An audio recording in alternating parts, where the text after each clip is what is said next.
Okay, everybody. Well, it's about 6:30. We want to be a good steward of your time. So we're going to ask the one lonely person over here to kind of move over to the center so I don't have to keep looking directly at you.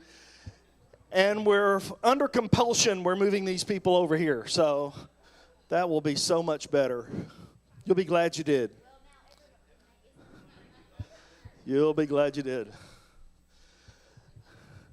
All right. Welcome to Wednesday night. We're glad you're here. Week number 3 of our marriage series. We got one left, and thank you for the good comments that you've made about Susie and the silence that you suffered from me. So thank you for that. We are here. This belongs to you. I'm gonna need that. So. Wow, what a good weekend, huh? Revival services are fantastic. And so the Lord moved there. We're glad that was so rich and real. And now we get to something that's really rich and real tonight. And we're going to be talking about 2 things near and dear to the heart of marriage. Communication and conflict. Woo! All I ask is you keep your elbows and your fingers to yourself. Okay? We'll keep our elbows and our fingers to ourselves tonight. I want to start just by reminding you there will be a drawing tonight at the end. We have 2 prizes tonight. So double your pleasure, double your fun. And 2 prizes we'll be drawing for. So make sure that you've had a ticket and you wrote your name on your ticket. If you're just coming in, you need to make sure you get a piece of paper from the back and a pen. So guys, sorry that you got halfway down here about, there you go. So grab a sheet of paper and grab a pen. Because we're gonna start with this this exercise. In the very middle of the page, I want you to draw a small smiley face. Don't make it any bigger than a dime, okay? So just a small smiley face in the middle of the page. And I will do one myself. There we go, right there like that. So I got a little smiley face right there in the middle. So on the page that you have, just a smiley face right there in the middle. You won't have to do anything but draw a circle, okay? That's as hard as this gets. Now, it starts with a circle and then 2, yeah. See, you did it. You did it. You passed. Everybody gets an A, okay? So let's see if we can get started with the exercise. You should have a piece of paper. In the middle of the piece of paper, we got people still coming, so I may need to wait for just a minute so everybody kind of stays together, which is good. We haven't had any questions this week. I was kind of disappointed. We've kind of enjoyed. People are not communicating with us, are they? So, well, that was harsh. What? That was harsh. Everybody gets an A. And she's going, you all failed. Now you see what we're up against, right? Maybe we should have communicated about this. Okay. So you have a piece of paper. In the middle of your piece of paper, draw a smiley face. It doesn't need to be large. Just draw a small smiley face in the middle of your page. Now, I want you to draw a circle around your smiley face if you had a busy day. Okay? You had a busy day? Circle around a smiley face. Okay? If you had a hard day, draw another circle around it. Okay? So busy's not necessarily hard. So if you had a busy day, draw a circle around your smiley face. If you had a hard day, draw another circle around your smiley face. Okay? If you have a husband or a wife who lives with you, draw a circle. Okay? So we're just going to keep making circles. I've got to do something with the class. Okay? For each child living at home, draw a circle. We'll stop here and wait for Pastor. Pastor just asked for another piece of paper. I love it. Okay, you with me? Okay, each child living at home, draw a circle. Okay, if you had to get those children ready for work or daycare or school, draw a circle. We'll go with one circle, okay? We'll go with one circle. We'll understand that that's a compounding circle. If you had 4 kids, you had to get 4 kids ready. You should have 4 circles. We'll just keep moving on, okay? Now, if you had to get them ready for church, so something happened and you had to do something extra to get them ready for church, draw a circle, okay? You're doing great. You're doing great. If you've had a new puppy in the last 3 months, I got to keep moving. If you've had a new puppy in the last 3 months, draw a circle. If you've had a new cat in the next 3 months, why? Draw a circle. Are we going? You still doing okay? If you have a cell phone, draw a circle. If you have a cell phone, draw a circle. Stay with me. We're going to pick this up just a little bit, okay? So listen to me and stay with me. If you have a cell phone, draw a circle. Next, for each mode of social media that you use, draw a circle. For each type or mode of social media that you use, Facebook, Instagram, Snapchat, whatever, Church Center app, yep, that counts. Yes, it is. It dings your phone, doesn't it? It dings your phone. Okay, every one that you use. So some of you will have 0, some of you will have 6. Okay, Lord help you. Okay, let's see. Let's keep going. If you had to work today, draw a circle. Yes, pastor's working. Okay. If you feel like you're experiencing significant stress, draw a circle.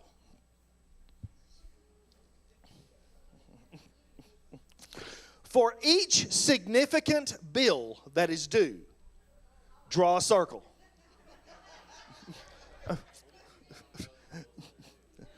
Draw a circle. And she'll draw 2. She'll draw 1 for you. Okay? For each significant bill. So if you got the light bill, the gas bill, the child support, your van payment, your house payment, if they're all due, draw a circle. Okay, here we go. Let's see. If it's too hot or too cold in here, draw a room. Draw a circle. Sorry. I'm not communicating very well. Okay? Draw a circle if it's too hot or too cold. Okay? If you currently have chores that are left undone, draw a circle. Okay. If you hate mindless reindeer games like this, draw a circle. Okay? Okay? Let's see what we're doing here. If you're planning a wedding or a large party or event, draw a circle. How we doing? For each parent who is living, draw a circle. I get you. You count whoever you want to. Okay? If you've had a divorce or the loss of a significant relationship in the last year, draw a circle. Okay? If you've had a divorce or you've lost a significant relationship, someone close to you has passed away, your friend doesn't want to talk to you anymore and moved to Georgia, draw a circle. Okay? For everyone. Okay? For everyone. Okay? If you need to go to the bathroom right now, draw a circle. If you are in an ongoing argument with someone close to you, draw a circle. And I don't mean like Kelly because she's sitting beside you. I mean in relationship with you. If you're in an ongoing argument with someone close to you, draw a circle. If you're involved in a social group, like a club or the church, draw a circle. Okay? If you don't feel good today, draw a circle. If you're tired right now, and not just tired of me in this game, but if you're tired today, physically tired, yeah, if it's that bad, draw 2. You can be tired, and then you can be tired Felicia. So if you're tired, draw a circle. If you're tired Felicia, draw another circle. Okay? I'll tell you about that later. If you're having problems with your computer, draw a circle. Okay? If you're having trouble with a car or an appliance or your HVAC system or something mechanical or something's broken at the house, draw a circle. Okay?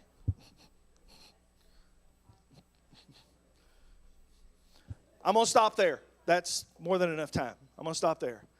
Look at your page.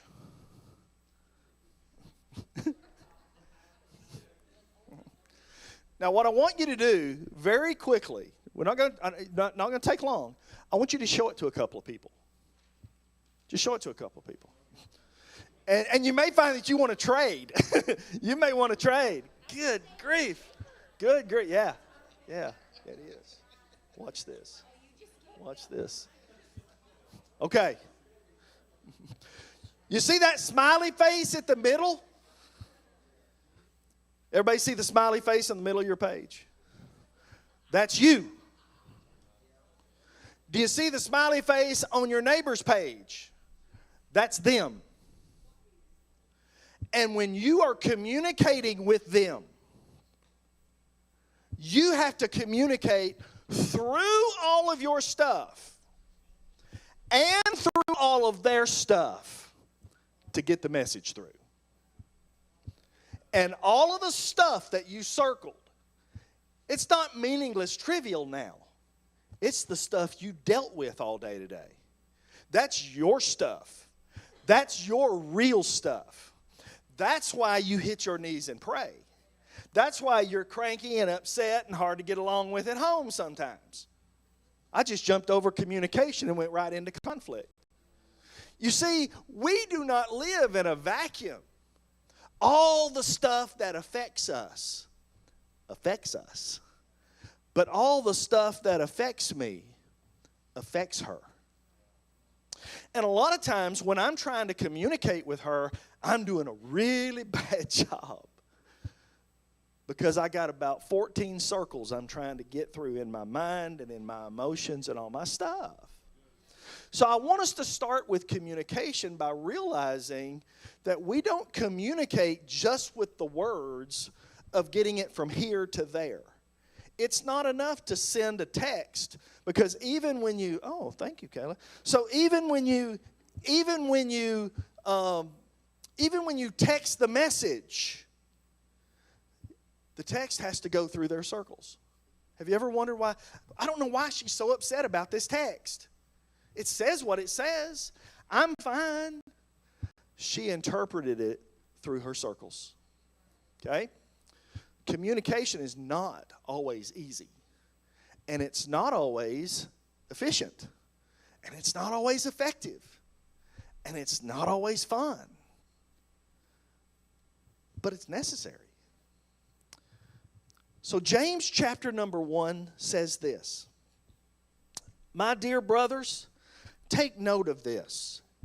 Everyone should be quick to listen and slow to speak and slow to become angry. So Susie's going to start here with a few thoughts. I want to start with this. Slow down. Because if we're trying to get through all of those concentric circles, we're going to have to be intentional. We're going to have to slow down to get it through the circles. Not just my circles pushing it out. I'm going to have to give it time to get through her circles.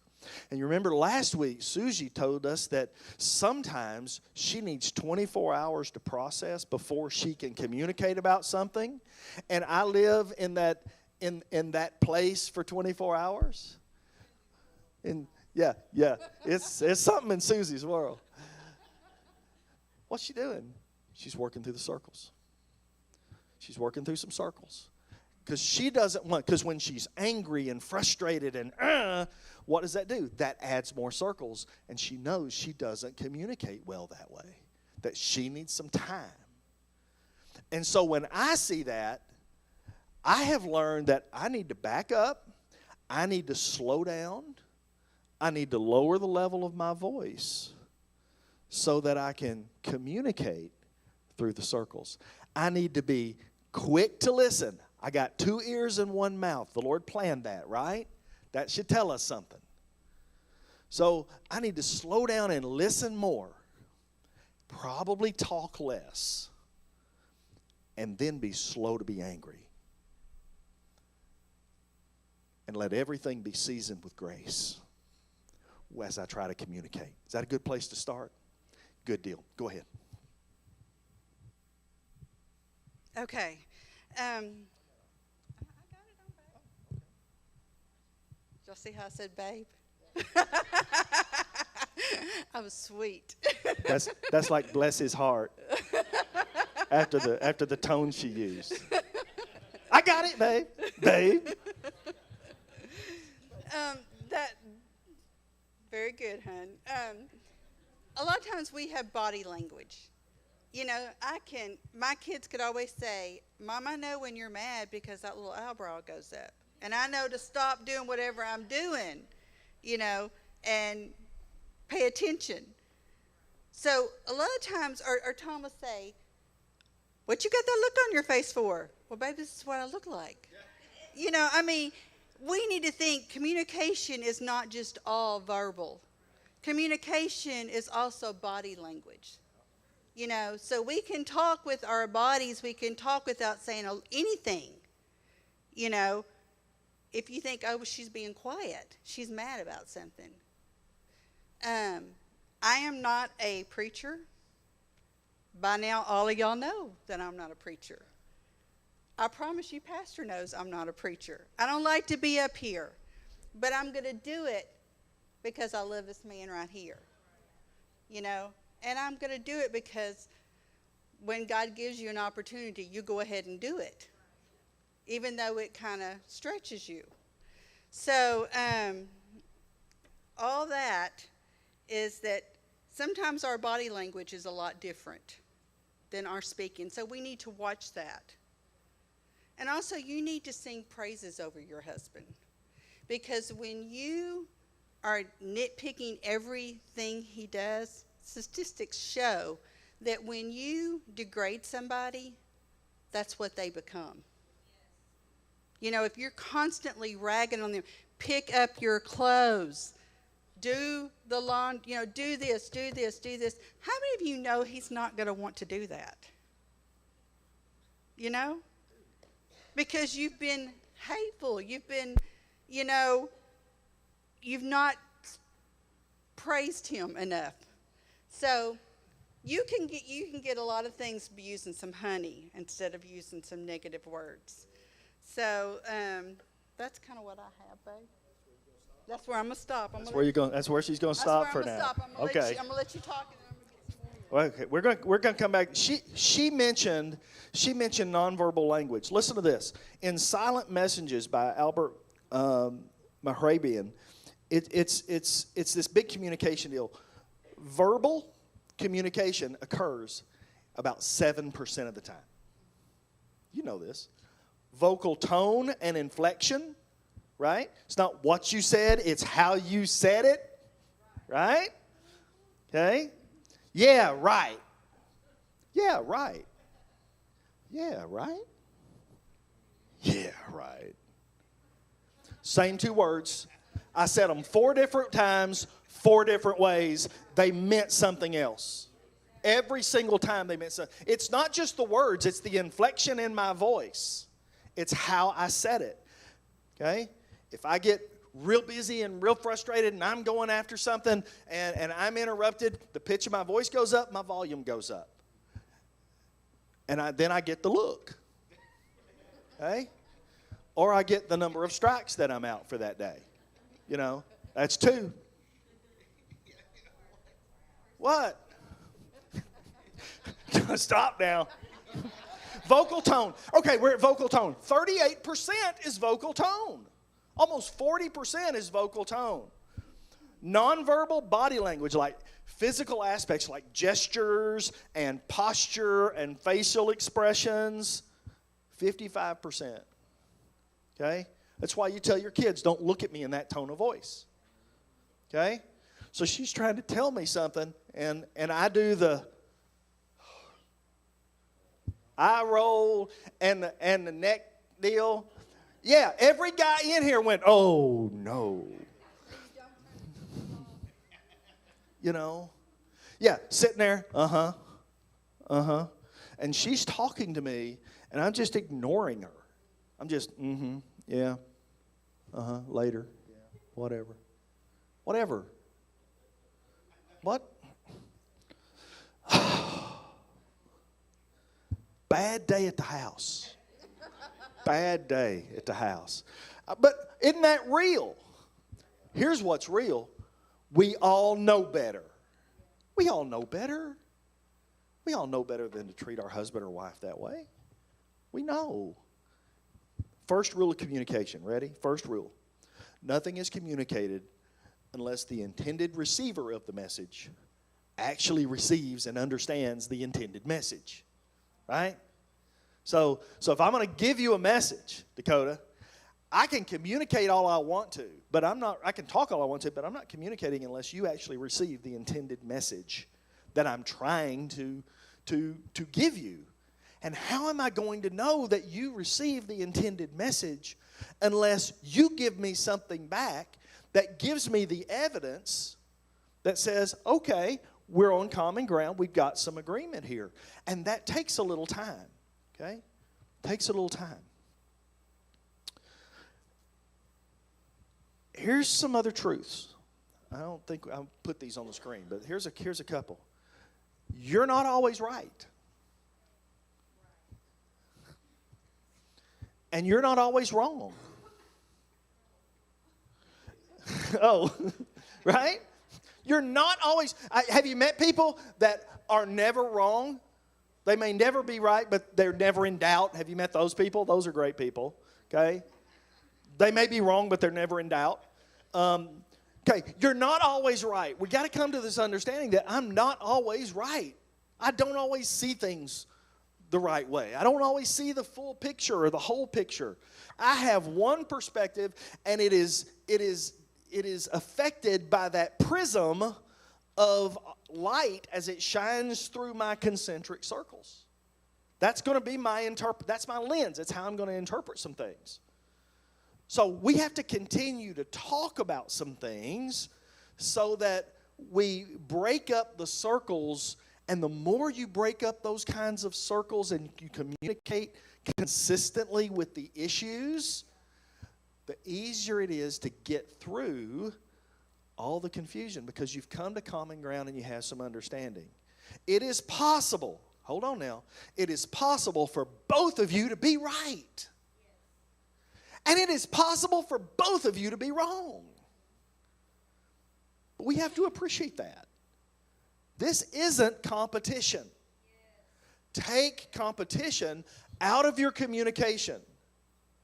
This is not about competition. It's not about who's going to be right and who's going to be wrong. We have children to raise. We have a home to care for. We've got ministry that we're doing. There are people who are lost and going to hell, and we're arguing over this crazy mess, this crazy stuff. No, this is not a competition. It does me no good to be right if I damage the relationship for my own personal victory. And Lord, help me if we ever walk away from an argument going, I got her on that one. That was a zinger right there. It's not communication. It's not communication. That is emotional violence. Yeah, she's not going to slap me with her hand, but she'll slap me with an insult in the middle of a heated discussion. An argument that has gone too far, communication that didn't occur, and we should have simmered that deal down before we ever got into it. Come on, we know better, don't we? We know better. We know better. But the goal is communication. And if what I'm trying to say is, I can win an argument, but lose in the long run. And if we don't communicate, we both lose. We both lose. Now, what are some barriers to communication? What are some of the barriers to communication? What hinders us besides your little circles? You're trying to communicate. What are some things that can hinder that? One thing is interference. Interference. Our evangelist talked about interference. And interruptions, right? Interference, interruptions, noise, distractions. That's why if she's going to talk to me and I got the Andy Griffith on, which is about 80% of what's going to be on the TV at our house, if it's not the Razorbacks losing, if she's got something serious, and I can tell when it's serious, I just got to wake up and know. Oops, she's talking to me. So, which will I choose? I'm going to choose you. Because as much as I like Andy and Barney, I'm not sleeping with Andy and Barney. No. Right? I'm not married to that ball game. I'm not married to this dog that I'm dealing with over here. I'm not, You got something to say? Let's hear it. I'm talking about interference, noise, and distractions. And I'm telling you, sometimes we'll have these conversations about, did you not hear me when I said that? Nope. I didn't pick up on it. I'm sorry. I didn't pick up on it. Yeah. Noise, distractions, interruptions. Here it is. There's one right there. There's one right there. That's why if you have a no phone at the table rule, good for you. Okay? During dinner, good. At a restaurant, good. Eliminate distractions. Okay? Interference, noise. Bing, bing, bing. 6 forms of social media, all binging all the time. Noise, distractions. We got to do better about that. Prejudice is a barrier to communication. If I have my mind already made up about this topic or this conversation, and I have my argument already rehearsed, I know you don't do that. I know you don't script it on your phone when you're sitting in the car so that you make sure you say it just the way you wanted to say it. Okay? That's just me. I'm just the only one that does that. Prejudice, preconceived notions, preconceived intent, preconceived meaning. So that when I don't know what she meant, I'll just make it up. How many times do we do that? Well, I don't know why he said that. But he probably meant, if you use the word probably, back up, Terry. Beep, beep, beep. I'm telling you, if you use the word probably, you don't know. Which means you're making up communication on her part. That's unfair to her. She has a mind, she has a voice, and she'll use them both. I have a mind, I have a voice. I'm going to use them both. I'll never forget the first time, I will kind of forget because I don't know what we were talking about, but I'll never forget the look on her face the first time I told her no. I'm not going for that. No, I'm not going for that. And the look on her face was like, I don't think it was a pool. I'm still a no on the pool. I'm still a no on the pool. You got a dog, didn't you? A boat. I don't know why. 2 out of 3 is not bad. Okay, but listen. Why? The no thing. Why? Okay? Why? Did I have a preconceived notion and a made-up mind? Yeah, I did. And sometimes that's okay. You got to learn what are my principles that I want to communicate. Not just the words I want to use. And if we think about what we're going to say, that, we're in this communication. I need to communicate about something, and so prejudice can matter. Preconceived notions may be good, may be bad. But if I don't know what he meant, I can't make it up. I have to find out what she meant, what he meant. Okay? Exclusive words are barriers to communication. I want to help you here. If you're communicating and you use the words always and never, or can't, or won't, you just put up a big roadblock to communication. Do me a favor. Purge those from your vocabulary, especially when your communication is tense or is tipping over into an argument. The two words about you always, no, probably not always. Maybe most of the time, but always and never and can't and won't, those are inflammatory words. And we're using them to dig a little bit instead of trying to make our point because of the way we feel or what we're trying to do. So those exclusive words, judging based solely on my personal point of view or feelings, that's the I'm right and you're wrong. Attacking communication. If I'm reacting, it's probably overreacting. Maybe.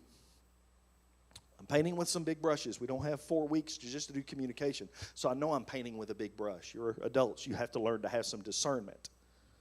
Okay? We have to pray. Have some discernment. Be quick to listen, slow to speak, slow to anger. Snap judgments, emotional reactions. Emotional reactions that just shut me down. Just to shut down so that there's no communication. Or reacting emotionally and retreating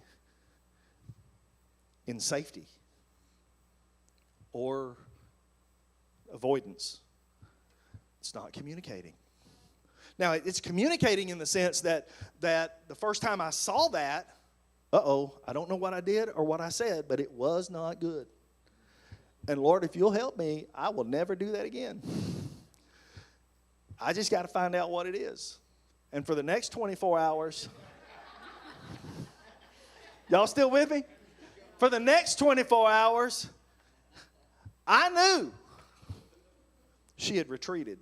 I didn't know why, but I knew she had retreated. That was either safety on her part, which meant I had really messed up, or she didn't want to talk about it. But boy, did she communicate it.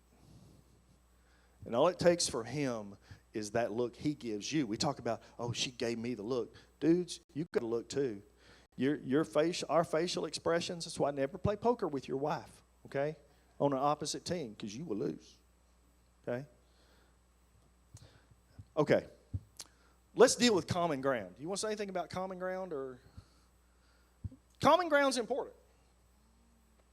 No? You still? Okay, we'll get here. Common ground, I think I said this the other day. Common ground begins to come when we assume positive intent. In communication, you have to assume positive intent. Words mean things. We don't get to communicate in a vacuum. I get it. We don't get to set up a table and you sit here, I'll sit here. We put our hands on the table, and now let's communicate. It's not television.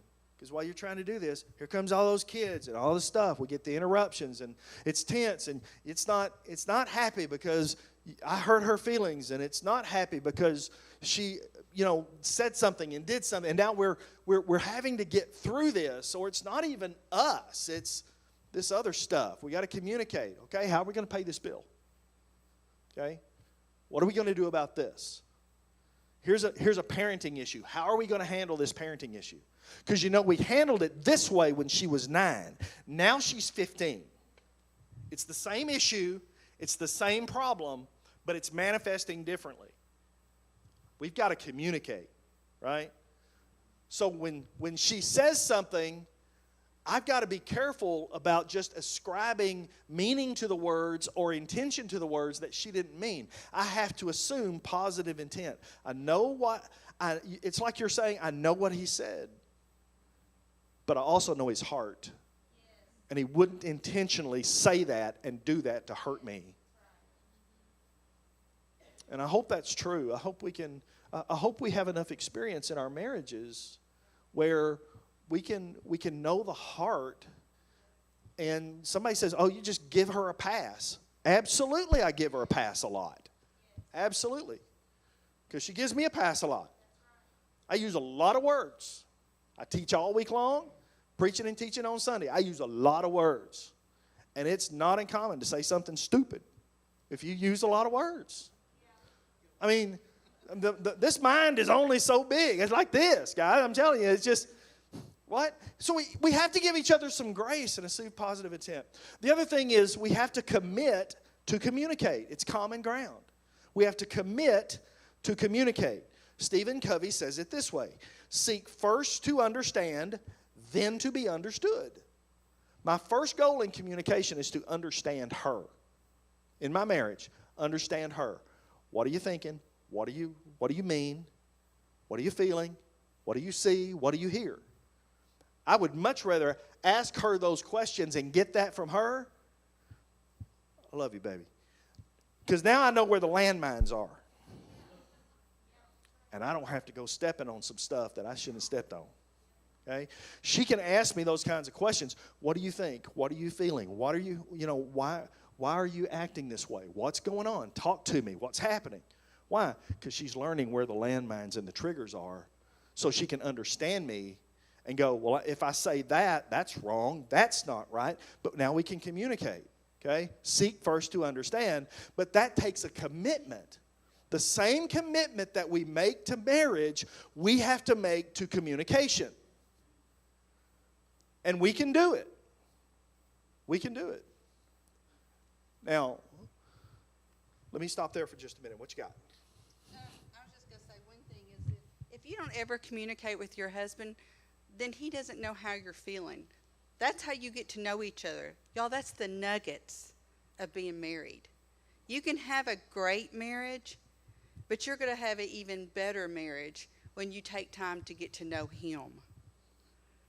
I mean, take the time. Take the time to talk. Don't just not talk and watch TV. Take the time to get to know that person. I remember when we first got married, we had his two girls living with us. And they would come in and they would say, man, what's wrong with Dad? What's wrong with him? Why is he acting this way? Well, it wasn't he was acting anyway. It's just he didn't want to talk after 9 o'clock on a Sunday night. He had talked all week long, all day long preaching. So if we knew to ask him something, we knew not to go at 9 o'clock on a Sunday night. He doesn't want to talk at 9 o'clock on us. If you call him, he's going to talk to you because that's how he is. But he doesn't want to have a conversation. He doesn't want to have a heated discussion after 9 o'clock on a Sunday night. I learned that. Did I learn it right off the bat? No. Y'all, it takes time. It takes time to get to know your spouse. But when you do, it makes it that even much better because it's just like our relationship with God. If we don't read our Bible and we don't pray, then you're not going to be a strong Christian. If I don't take time to find out what his needs are, what he needs from me, then our marriage is not going to be strong. Y'all, I've had a bad marriage. And I've had a great husband. What I'm saying is, I appreciate him. I want to build him up. I want the best for him because I appreciate everything that God has given me in him.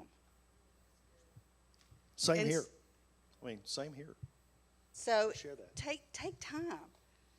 I can't say that enough. Take time to get to know. It's the nuggets of a marriage, is when you take the time to get to know them. What their needs are, what makes them happy, what makes them sad. Susie, we got people who have been married 15 years, 30 years, 10 years. They got each other all figured out. I already know him. I already know her. But that's the summer. No, come on, help me out here. That's the summer, when you come complacent. Summer. That's what we learned last week. When you are not, when you don't brush your teeth, because I said this last week, because when you're going to bed, You know, when you first get married, you brush your teeth. You make sure you're all every night. But you do all that because you know what's happening. You know what I'm saying? You come expecting. I think they got it figured out. I'm just saying, don't take him for granted. Don't just, say, hey, it's all right. It's all right. So we've been married 15 years, or 30 years, or 20 years. I mean, I'm talking as a couple. A couple that's been married 15 years, or 20 years, or 30 years. It's not too late for you to push a reset, a soft boot, and say, hey, we've been going at this wrong, and we've done a whole lot of arguing, and we've done a whole lot of stonewalling and silent treatment. How about we try just communicating? And if you say something that upsets me and hurts my feelings, I'm going to ask some questions about why you said it that way, and you can ask some questions about why did you react that way, and I promise not to blow up. And then I'm going to pray for self-control. I'm going to pray for the fruit of the Spirit: love, joy, peace, gentleness, meekness, self-control. Doesn't that sound like stuff you need in a marriage when you're trying to communicate? We need the fruit of the Spirit. We need to be praying, God, help me. You gave me this wife. You gave me a wonderful husband. I want to be a good steward. I want to be a good servant in my marriage. It is mutual submission, right? That's where we started on the first night. It's not wives submit to your husbands. It's everyone submit, each one submit to the other. It's mutual submission. And Lord, I want to do right by this. I want to communicate and build her up and encourage her. Proverbs 18:2 says, a fool finds no pleasure in understanding, but delights in airing his own opinions. Lord, help me. So it comes to this. I want to hear you. Tell me what you feel. Tell me what you think. Do you need me to listen? Here you go, guys. Ask her. She's going to come in. She's going to unload it. Let her unload it, okay? He's going to come in, and he's going to unload. He's just going to open his mouth and rah, rah, rah, rah, rah, rah, rah, rah, rah. Okay? Let him go. Don't interrupt him. Because if you interrupt her, she's going to start right back over at the beginning. Let him get it all the way out. And then say, what do you need? Do you need me to listen? Do you need me to respond? Do you need me to react? Or do you need me to help you resolve this? And a lot of times it's, I just need you to give me 30 minutes of your undivided attention. Okay? But that's communication. We understand then what you need and what you're feeling. And a lot of times it's nothing. I just needed to get that off my chest. And now that it's off my chest, I'm not going to be griping and complaining at you for no reason. That's just my house. I don't know what happens in yours. I know we got to move, but this is good. If we go over and we don't get to conflict tonight, then we'll get to it next week, okay? But communication is the center part and the central issue of most marital issues. They don't communicate. And when they don't communicate, it's one of two things. It's either Armageddon or it's turtle in a shell. Isolate, freeze them out. One or the other. And both of them are conflict. If we don't communicate, the result will be conflict. And if we don't know how to communicate and we're not willing to do that, then we will not do well in the conflict. Because we can't. Because the only thing that resolves your conflict is communication. Now, what about the listening part? Proverbs 18:13 says, he who answers before listening, that is his folly and his shame. Proverbs will help you. Listening. How do we do it? Very quickly, be intentional. Be intentional. Now, guys, we can do this. We can do this. Because you can sit in a deer stand and you can hear a fly at 40 yards. Is that a deer? All you need is a snap of a twig, and you are listening for every sound. Okay? We can do this. Ladies, you can do this. Because you can hear your kids whisper from about half a block away. We can listen if we want to listen. We have to be intentional about it. Oh, she's speaking to me. I'm not near as good as this as it sounds, okay? This is the seasoned voice of experience of doing stuff the wrong way. Just the truth. But we can listen if we want to listen. I can remove the distractions. I can turn off my phone, turn off the television. I can shut the kids up. Kind of, maybe, sometimes, right? I can say, okay, these kids are crazy. We're not going to be able to talk about this right now. But let's just pause. Let's talk about this when we won't be interrupted. Is that okay with you? What did I do? I avoided an argument about, you won't listen to me. Okay? I'm trying to tell you something. Get the kids under your feet and all that. You can't communicate with all that. So you have to pick your times, and sometimes you have to pick your battles. And sometimes it's, okay, do we really want to communicate about this? Do we have to communicate about this? If it's burning or bleeding, we got to deal with it right now. If I absolutely have to make a decision, it can probably wait till in the morning. And we can talk about it later. Now, if it's after 9 o'clock on a Sunday night, after I preach Sunday morning and Sunday night and done all that, probably not the best time. So maybe it's, can we talk about this tomorrow afternoon? You know, when we get in from work. Yeah. And now I've got 24 hours to think, and she's got 24 hours to pray. It's just smart. No, I knew that. You didn't have to tell me anything. But isn't that right? Now we've both got time to prepare ourselves for communication. I'm not talking about preparing for an argument that you know is coming. That's a whole different animal. That's a whole different thing. Are we okay? We're talking about listening. Make eye contact. Why? Nonverbal. You learn a lot in the eyes. The eyes will betray you. Focus. Listening. Don't listen to respond. You know this, don't you? Listen with the intent to understand. Restate it. Reframe it. And this can be mockery, and it can minimize their feelings if you get into this formula about what I heard you say is this. What I think you're saying is this. And that restate, it can get kind of monotonous, and your heart has to be right and go, I'm not sure I understand. But is this how you feel? I mean, there's a better way to do it. Sometimes there's a better way to say it.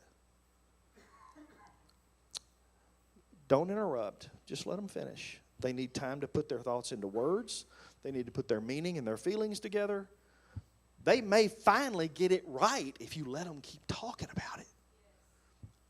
Or they may just run out of steam, which can be good too. Okay? Right? Because if it's pent up, if she's been waiting to talk to you about this for a week, sit down, Madison. Right? Have a seat. Am I in trouble? I just like to know where I stand, right? I said that today. She said, here, I want to talk to you. I'm going, oh, man. On the inside, I went, uh-oh. On the outside, I said, am I in trouble? She went, no. Oh, good. What you need? Talk away. Avoid judgment. Judgment is not communication. Okay? This is not court. We don't need judgments. Now, we will evaluate statement and principles. We'll evaluate things by God's word. But I don't need to judge you based upon your feelings and all that. That's a waste of time. Let's just deal with what it is. Finally, for this, let me just tell you, here's a strategy that will never go wrong. Ask more questions, make fewer declarations. Ask more questions. Why do you feel that way? And I'm not talking about, this is not a ploy or a trick or a manipulation. Well, I will ask her some questions so I can get to the. No, just communicate. And we really communicate better if we'll ask some more questions and get him talking. Okay? Well, he doesn't talk. I know, because you're not asking questions.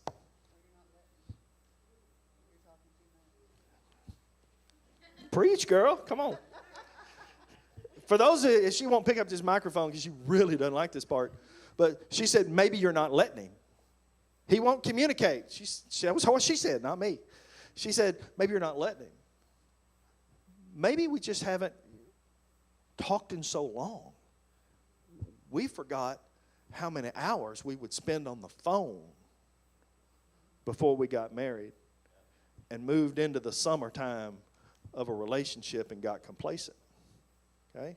We forgot how we would sit across a table at a fast food restaurant and just hang on every word he said. And all that talk about guns and hunting and all that talk about cars and motors, and you didn't care anything about that. All that talk about your hair this and your color this, and look at this color of my nails. And we love you, but we don't care.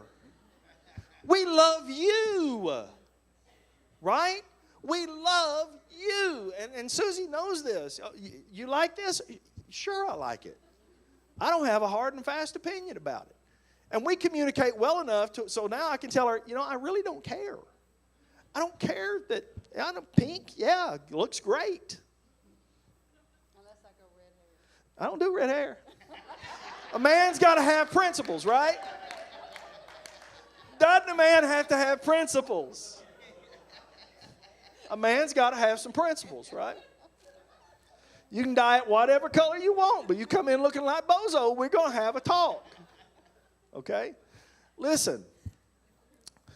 It's communication, and the more you do it, the better it gets. And you can say stupid stuff and then go, oh, I'm sorry, I shouldn't have said that. That was dumb. We were having an argument, and if I strained real hard, I could think about what it was. But I don't do that because I don't keep record of wrong. If we're done with it, I'm done with it. She's got a book, I don't want to see it. Okay? This never forgets a thing. I mean, I can say something, and I'm going, shouldn't have said that. She'll never forget that.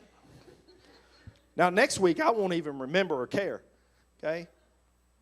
But if I wanted to, I could grind on what this argument was about. But I said something in an argument one day, and I stopped. I said, I am sorry. I shouldn't have said that. That was wrong. That was hurtful, and I should not have said that. I'm sorry. And I meant it, because the minute I heard it, I'm going, where did that come from? I should not have said that. And I just stopped it right there. It did not stop the argument. I still had another 24 hours to go.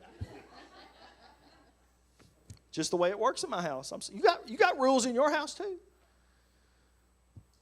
But I didn't let that go. And I don't remember what I said. Unfortunately, she does. But I'm not going to ask her what it was. And before the Lord, I'm not going to talk about it on the way home tonight. Because I don't want to relive that. I don't need, that's forgiven. We got over that argument. We moved on. I don't have to keep dragging junk up to communicate something that we already resolved. Right? So once we communicate about something, we can move on to something else. I can't keep dragging stuff in, because what happens, and I can't do this here, but what happens in communication is if we keep adding arguments, we open an argument, and then we're having that argument and another thing. You put another book on it and open it up, and another thing. You put another book on it and open it up. Before you know, there's a whole stack of unresolved conflict, or there's a whole stack of resolved conflict that you would rather go back to than just dealing with this one thing. Communicate. Here's what I learned. It's from Proverbs 12:18. Reckless words pierce like a sword, but the tongue of the wise brings healing. Never underestimate the power of a genuine apology. I'm sorry. I should not have said that. You're right.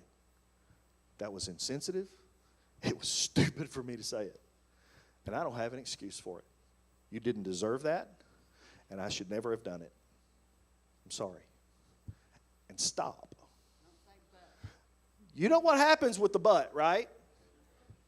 Not only does it invalidate your apology, you just threw a cup of gasoline on an argument. And now it can get explosive because you have now interjected the justification, erroneously so, of your words and your actions, so that now not only can you have a disagreement about what you were disagreeing about, now you get to fight about your justification. Did you see that coming? Isn't that true? When I say but after an argument, after something I shouldn't have done or shouldn't have said, not only do I still have the same conflict, but now I've got the conflict over my justification, whether he says it or not. Okay? Got to move on. We okay? We're not going to get to conflict. We're going to do conflict next week. Who's going to come back about conflict next week? Okay. We're just going to do communication tonight, and the Lord's going to help us. Okay? How am I doing? We okay? I know it's 7:30. They're in for the whole deal. Here we go. Huh? Okay. I got 2 minutes. Listen to this. There was 2 scriptures that I prayed for a whole year before I needed them. The Lord planted these scriptures in my heart. He planted these 2 scriptures in my heart in 2012 and 2013, and He had me praying them continually. Psalms 141:3. Set a guard over my mouth, O Lord, and keep watch over the door of my lips. In Arkansas language, Lord, lock my lips and shut me up. Set a guard over my mouth. Let me guard my words. Keep a watch over the door of my lips. Lord, put an angel at my mouth so when I start to say something dumb or stupid, okay? Teach me. The corollary to that is teach me self-control. Teach me discipline about the words I use and how I communicate. And then Psalms 19:14, may the words of my mouth and the meditation of my heart, because what's down in the well comes up in the bucket. Okay? What's down in here is going to come out. That's why we got to guard the issues of our heart, because out of it, guard our heart, because out of it flows all the issues right out of your mouth. Right? They've already told you. Why do you open your mouth and let people know you're a fool when you can keep your mouth shut and let them stay in doubt?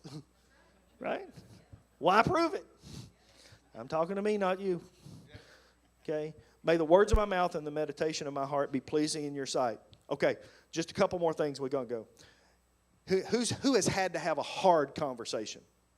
A hard conversation. You didn't want to have this conversation, but you knew you had to. Let me give you a strategy for that. Here's what you say. Can we talk about how I'm feeling? That's a simple question. If she says no, you got some other issues. If he says no, we'll have to talk about that separately. Most people go, sure. And if she says that or he says that, that is the key. That is the clue that I need to sit down and shut up respectfully, because this is important to her. Can we talk about how I'm feeling? Write it down, rehearse it. Can we talk about how I'm feeling? I'm telling you, say the words. Are we able to talk about how I'm feeling? After the kids go to bed tonight, can we spend just a few minutes talking about how I'm feeling? Okay? And when you get to that conversation, here's what you want to say. I want to tell you what I see and what I hear. I want to tell you how that makes me feel. I want you to know the impact that it's having. Is that there? Yeah. I want you to know the impact that it's having on this. I want you to know the impact it's having on our marriage. I want you to know the impact it's having in our home. I want you to know the impact that it's having on me emotionally. I want you to know the impact that it's having on our kids. Okay? You fill in the blank. And then I want to hear what you think about it. What I have done is I have set the agenda that says, I want to tell you, I want to communicate with you. I don't want to fight with you. I want to communicate with you. I want to tell you how it makes me feel.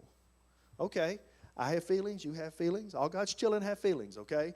We're going to deal with the feelings. You got to deal with the feeling part. Because we communicate through the circles, right? Can we come back to it? We're communicating. Part of that was, how do you feel? Do you feel bad? Do you feel tired? Do you feel, okay? I want to tell you how it makes me feel. And then I want you to know what the impact is, okay? Ladies, your husband is a hunter-gatherer problem solver. And we get frustrated when you want to keep going and going and going. And then when we try to fix it, you say, no, you just messed it up and you made it worse, right? And I know that happens. Male and female both. I want you to know the impact it's having, because this is important. And when you go through that step by step, you begin the process of communicating, and you're having a hard conversation without it becoming inflammatory. And it's reasonable. And we can be adults and talk and communicate. We know better than to communicate outside of the boundaries of the fruit of the Spirit. 2 other points. When you say or do blank, it makes me think or feel this. Is that? Yeah. Strategies. Trying to help you. Trying to give you some things where you don't have to ignore a problem or deal with a problem that's not. If it's a real to you, it's real to him. If it's real to you, it's real to me. Because it's impacting my marriage and my home. When you say or do this, it makes me think or feel this. And then sometimes I have to reframe what Susie says. Now, you said this. Instead of getting into an argument, you said this. Did you mean this? No, I didn't mean that at all.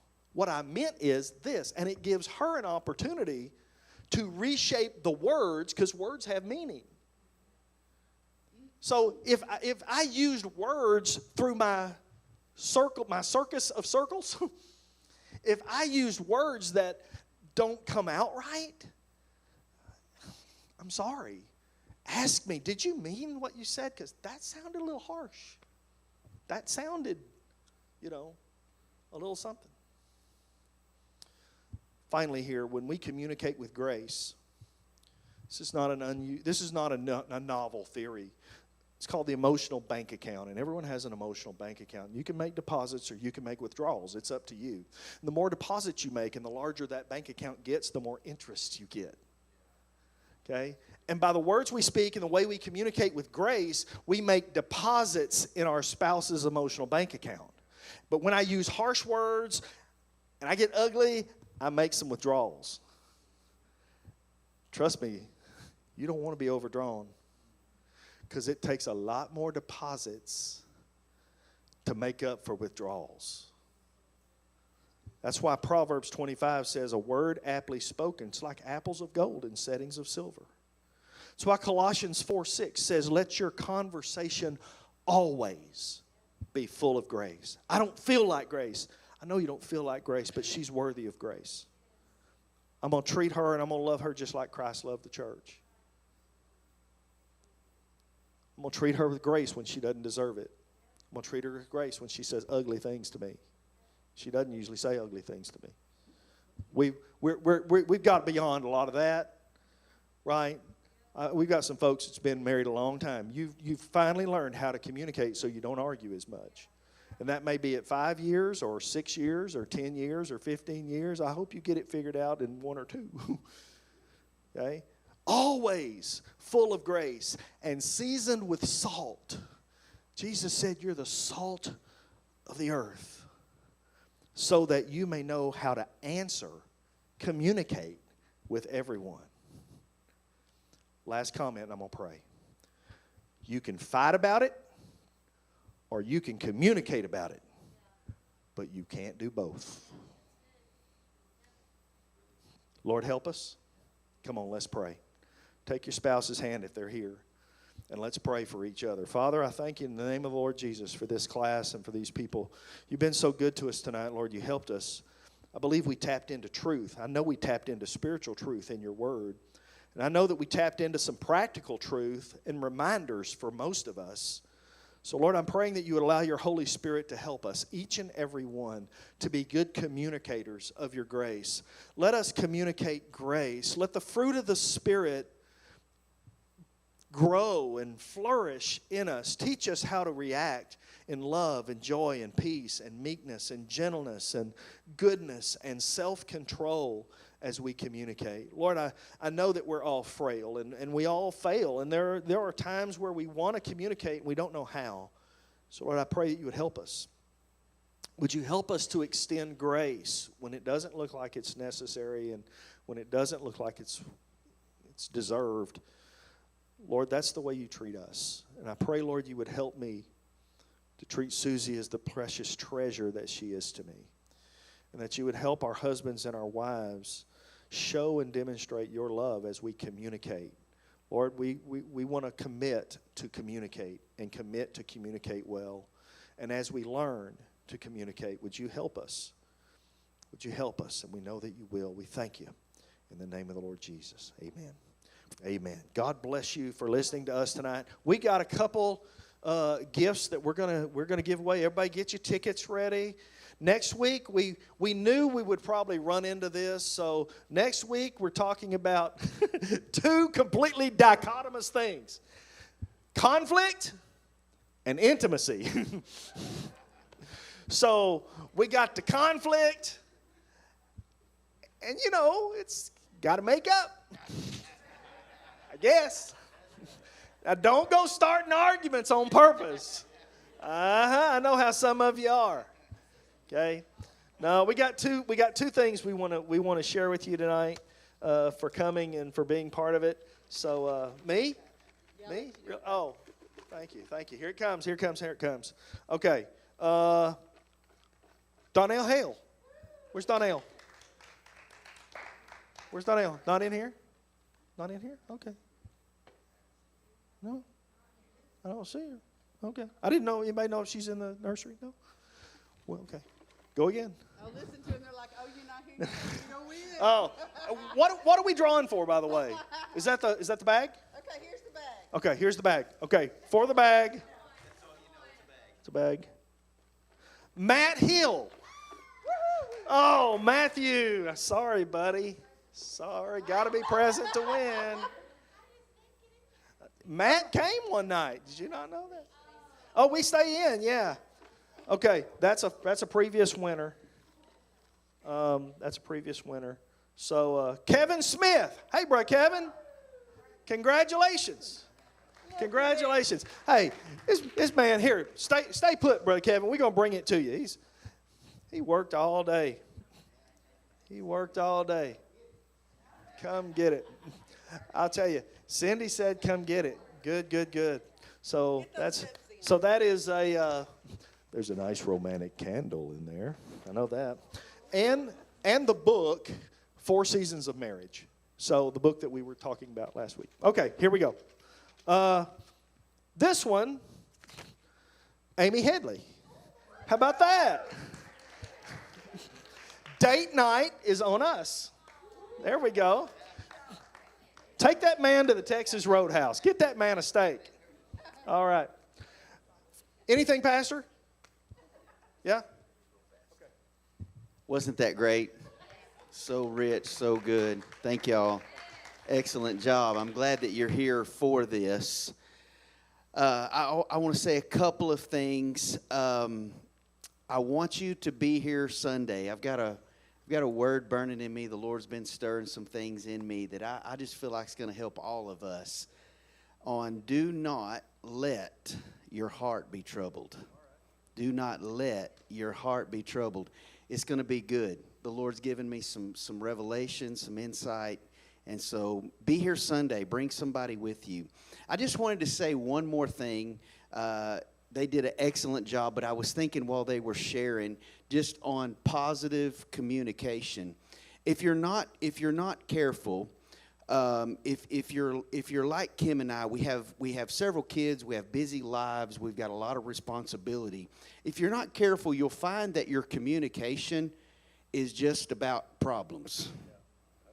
And so I just want to encourage you to try to be intentional about making sure that we're not just the only time we're talking, because then you're like, well, my goodness, what's this conversation going to be about?